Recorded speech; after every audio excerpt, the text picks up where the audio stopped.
The Swamp Thing, issue 2, Ram V writing with Mike Perkins on the art. Obviously, this was a very positive review last time.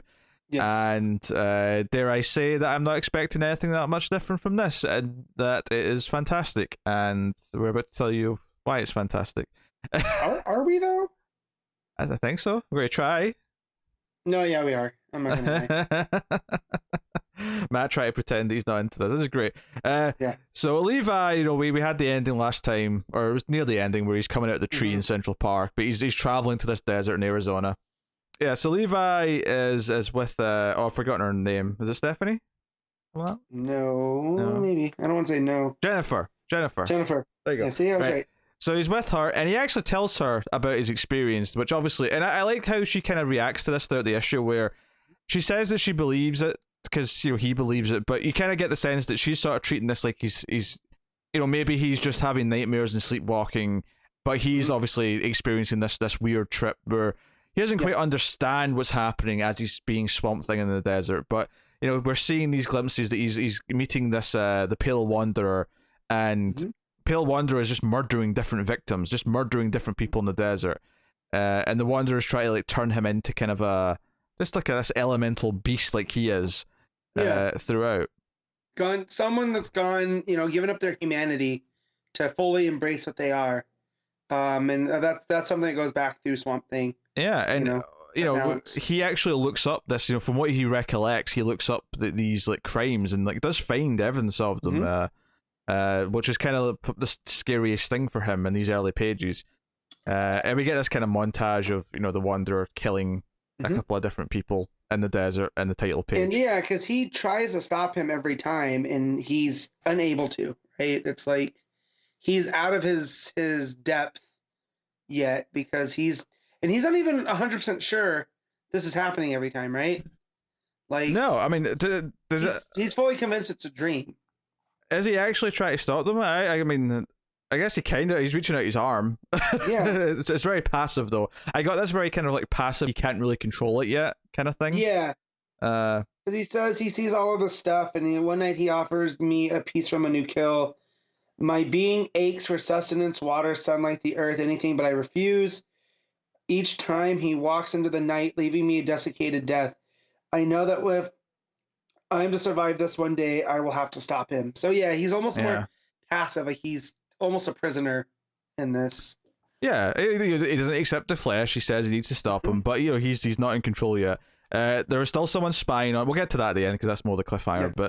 But we still see someone spying on Levi. But we cut back to the sheriff from the Arizona town. This very cynical sheriff who was waxing lyrically last issue about what the desert means and why people go to the desert. And he's getting drunk in the bar, and he's basically shook because he saw the monster. He saw the Pale Wanderer last issue, and he's like, "How do I come back from this? I can't just pretend." This other guy's like, "Hey, the feds are coming in. You don't have to worry about this anymore. It's not your problem." And he's like, "I saw the truth." I mean, he didn't say this literally, but his sentiment is, "I saw the face of goddamn evil. I can't just like put this out the back of my mind." Yeah. And he's someone who's lost the sight of hope. He's lost all these things, and this scene's more about setting up that he's obsessed. And just before we move on from this, the coloring here is like, because obviously there's a lot of greens and browns and oranges of the desert and the greens of Swamp Thing. I love that when you get to this this bar scene, it's all pinks and purples. It really just sets up a different vibe. And it kind of works because you've got the idea of the neon lights of like a bar sign, even though it wouldn't normally be this powerful for the whole bar, but it gives you that feel, which is really good. Perkins, again, much like issue 1, this is the best I've ever seen from Perkins. Yeah, he's knocking this out. But yeah, I love, we get back into the character stuff with Levi and talking about, seeing his father. He went to see his father in India before his father died, and his father, of course, said, I forgive you. Yes, that's why I had to get the line right. And it's this idea that he can move on from things, right? And that he can accept what he's become, but make good out of it. It's a fresh start. It's a chance to be new. It's a chance to start again. And obviously, this message is kind of the driving force for what he ultimately does in this issue as Swamp Thing. The idea that maybe his father towards his death kind of like offering this fresh start is kind of this release for him that Levi's not ready to like sort of deal with or comprehend yet. And I love the touch as well that the the heart rate monitor is green, so it kind of just it fits into the color scheme of the whole book and Swamp Thing. But yeah, but what I like about this though is that it says it's Jennifer who is talking over most of this and talking about how this is trauma, and this is what I said earlier. I love how she kind of like talks about all of this as if it is just a trauma that he has to get over. It's not like a literal thing necessarily to her. Even though she says she believes him, but does she really believe that he's transporting to a desert in the middle of the night? I don't think she is. No, but she is listening to him though. Yeah. Like, which is good because he needs to talk about it. Yeah, because she says, the reason why your father said I forgive you is that, he wanted to not have the burden of his death, weigh on him. He wanted him to move on and do other things. And, so it's that night seemingly where he transports back to the desert. And this is probably the type, because it's been very abstract every time I've seen him in the desert at this point. It's all been these very close-ups and like silhouettes and shadows. This is the first time, it's the most clear we've ever seen him, where we see like the full body of Swamp Thing and we see the eyes properly. And it's right at this moment that the sheriff has went to the desert and he's like, he's trying to kill the Pale Wanderer. He can't let this go. He has to kill the evil. And he's got fire everywhere. He's firing a shotgun at him. He's got Molotovs. And it's just as he's about to kill the sheriff, the idea that, all hope is just about gone. Where this new Swamp Thing, Levi jumps in. He's basically on fire because he jumped through the fire. And he says, "You will kill no more." And he says his name. He says, "I'm Levi Kamai." And, my brother created me in the wetlands of Kazaranga. And I'm sure we're going to get more on that as time goes on, as to the origin. But he's like, I was a man not long ago. And now I'm just a thing from a swamp, which maybe a little on the nose, that line, but I like, because he goes, I'm just a thing from a swamp. So I looked up the Kazaranga, and there's a Kazaranga National Park that's in north east India in Assam, and it's like all like wetlands and rainforest, and so like for his what it looked like his brother summoning this primal force, which we know is the green, right? Yeah. Out of this place that's so wild, it's kind of similar to what we're used to with Swamp Thing in Louisiana, right, from the Bayou. So I thought that was pretty cool, Yeah, and that's upsets the Pale Wanderer. He starts like hacking at him and saying, you think you're still a human, you're clinging to your humanity, but he starts ripping at his chest like, where's the flesh? Where's the bone? There's none of that here. You're just like me. You're nothing like me. You're just a monster, kind of thing. I mean, he doesn't say those words exactly, but that's the sentiment. That's what he's trying to get at. And for me, I don't necessarily think he's part of the rot, but he, when you look at the backstory of him, as he was this guy that left the war and went back looking for gold. He's almost like a physical representation of greed, right? And that's what he's in the desert consuming everything, all these resources. Yeah, there's a few things. There's the cynicism and the idea that there was nothing for him, so he felt like he had to start taking things, and it became, almost this literal like monster in the desert who's feeding off of. And that's what the absence of hope is, and it. But tie it back to Levi, right? Whereas he has this trauma, and how he chooses to deal with it, versus this guy who deals with the trauma as, well, there is no hope. So he's fully giving. But he's also, but the monsters. I mean, the Pale Wanderer is literally feeding off of anything that steps into. I mean, it's a place that's already devoid of resources. It's a place that's devoid of anything. Right. And he's taking anything that happens to like ever come into it. So there's no hope for anything to ever, dare I use the word grow, or anything to thrive, or anything to happen. Which is I'm taking that from a mental aspect with Levi, right? Is like, this is him kind of fighting, depression or whatever, like with his dad. Oh yeah. He's has to let go of his trauma and fully embrace the new. Whereas the Pale Wanderer is like, no, this is exactly who I am. There is no hope, and he's given into the darkness, and that's why or more Levi has specifically, to stand up to him. Or more specifically, he's given into the trauma. He's given into he's let his demons overcome him, and Exactly. the idea Levi is fighting his demons. Like he could have potentially, but he's got someone who loves him, who's trying to help him for a start, which is his anchor, which is a big part of the whole man and monster thing in general, but especially Swamp Thing.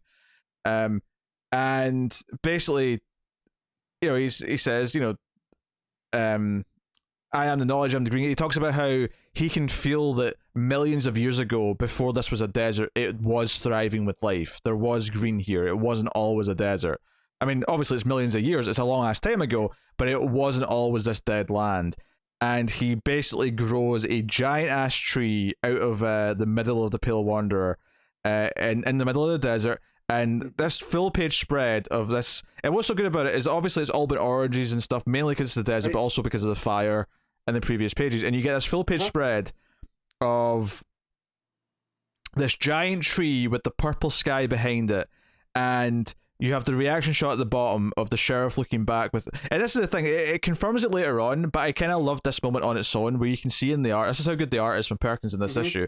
You can see in the art that this sheriff is basically just seen a miracle, and he's like, this is like the sheriff getting his hope back, that something good can come out of this place, something good can exist. It's not all lost. Because I was worried, like earlier in the issue in the bar, when he, like the way it was going, I feel like, is this going to be like a tragic character who tries to kill this thing and like dies and gets himself killed? And it was almost like he was resigned that this is it. Like, this is this is the end of his life. He's gonna go try to kill this thing, and he's not gonna make it back. Yeah, which plays into the Levi stuff, the idea of not resigning to this is it, that there is still hope.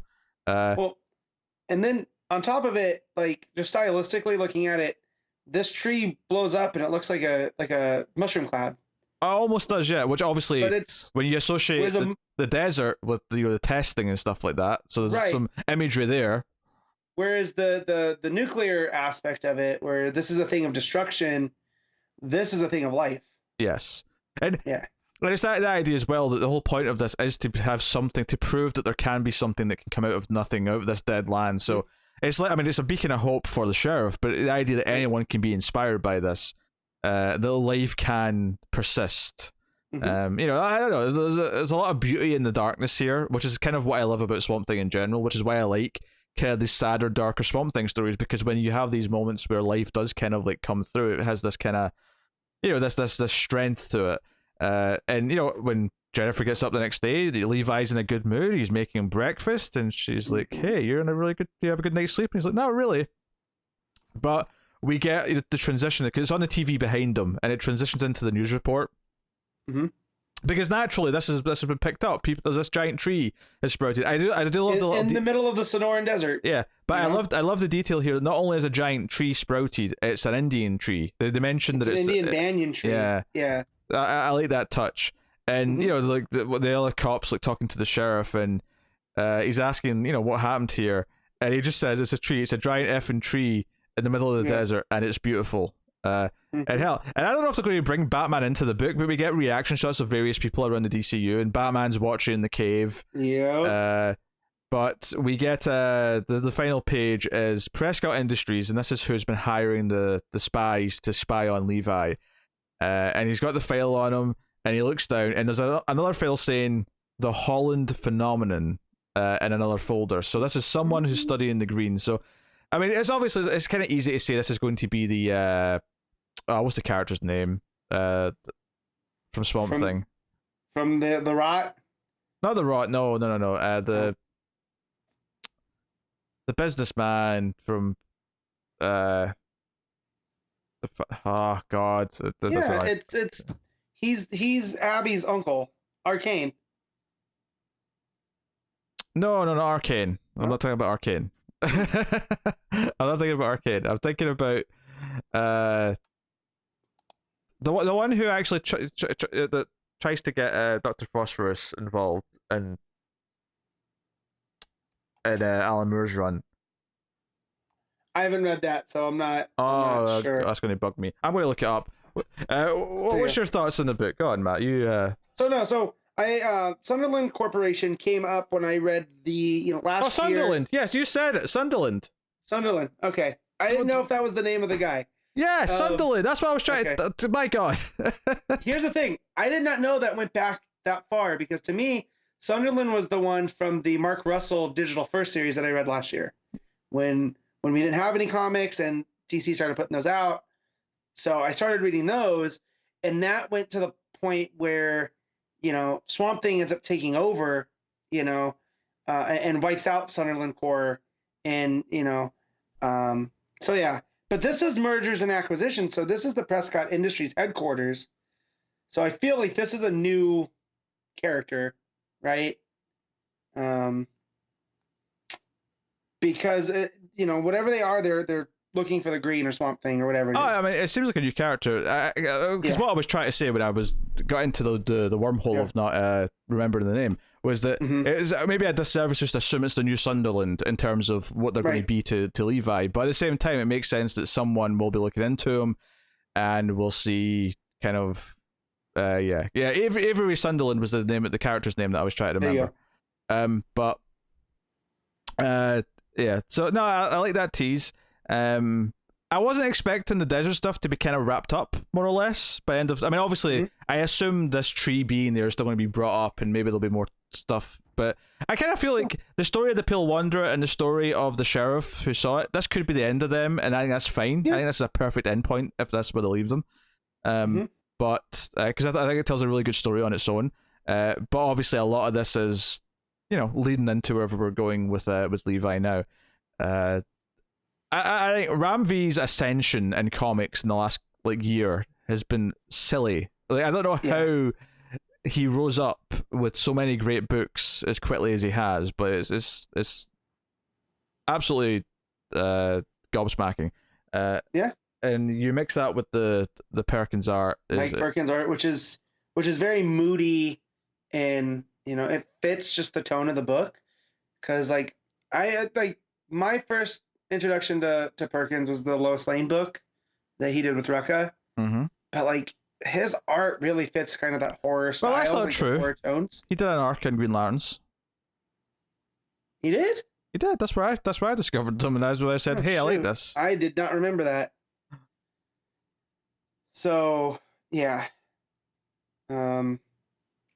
just feel good. Yeah, no, I think the character building of this new character, this is this thing where, one of the complaints we have about Ghostmaker in the backup for Batman is that he's just so good at everything.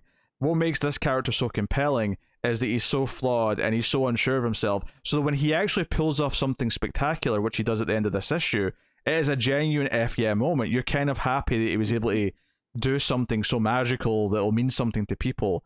And the fact that it makes himself feel better, on top of just the metaphor of this is him getting through his trauma and this is him kind of reaching some kind of inner peace. I'm actually fascinated to see where the story's going to go now. And obviously there's a plan here. We've got a 10-issue game plan, which, by the way, everyone keep buying Swamp Thing because I would like a season 2. Yes. So yeah, and I think it's doing pretty well. Too. I hope so. From the buzz I've heard at my shop, there's a lot of buzz around Ram V. One of the guys that works there is a big fan of his, and apparently told me to read Savage Shores last year, and kind of got irritated with me when I said Connor told me to read it, so I was picking it up. So so that's always good. You're right, his rise has come so fast. I didn't know if it was Ram V or Ram 5, right back at the beginning, and now it's it's a name that we bring up almost too much sometimes. He's become I think him and Tom Taylor have become kind of this pair of young writers that we just we're in love with most of their work, and it's exciting whenever they're doing something. Yes, love it. Loved issue 2. Matt, what are you giving issue 2 of Swamp Thing? I'm giving this a 9. Yeah, I'm going to give it a 9.5. There you go. That's what I was debating. I wasn't debating to go low. I was debating, do I go the extra half point? I figured. So, 9.5. I'm loving it. I'm loving the Swamp Thing.